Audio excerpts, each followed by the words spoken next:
Les patientes qui consultent pour améliorer leurs fesses ont différentes demandes. Parfois, elles pensent que leurs fesses sont trop imposantes. En réalité, il s'agit de la culotte de cheval, que l'on lipoaspire simplement. Et on voit ici l'amélioration en quelques semaines de la silhouette des fesses.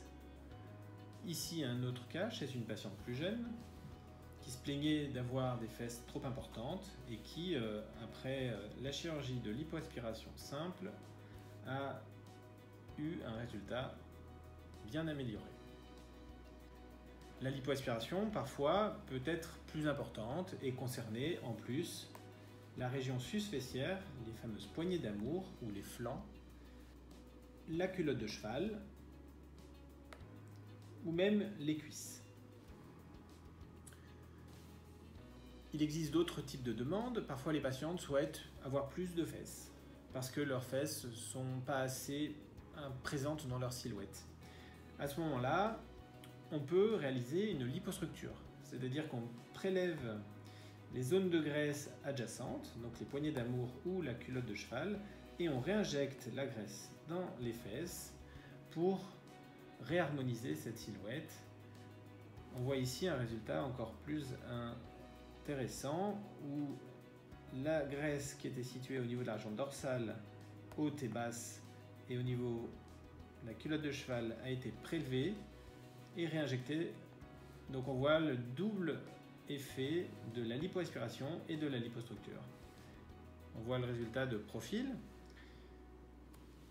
qui est net, avec même une amélioration de la silhouette abdominale, de la silhouette des flancs, de la silhouette du dos, de la silhouette de la culotte de cheval et une redéfinition du fessier par transfert graisseux.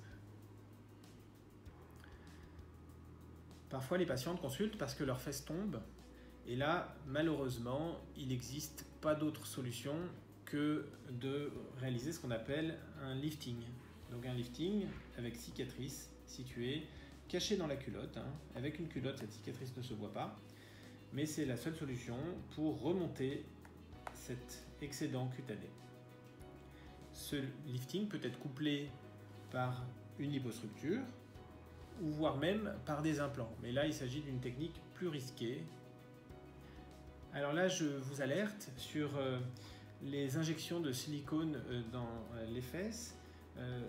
Certains praticiens peu scrupuleux réalisent ces injections qui ne sont pas réglementées et pas autorisées en France notamment. Donc j'ai récupéré cette patiente qui venait d'un pays d'Amérique du Sud et qui voulait faire disparaître tout ce silicone. Donc là, ça a été assez complexe de la reprendre. Il a fallu réaliser un lifting avec une cicatrice cachée dans le sillon interfessier. Autant dire une technique opératoire assez risquée. Donc attention à ces solutions miracles, car elles ont des effets secondaires qui sont très dangereux.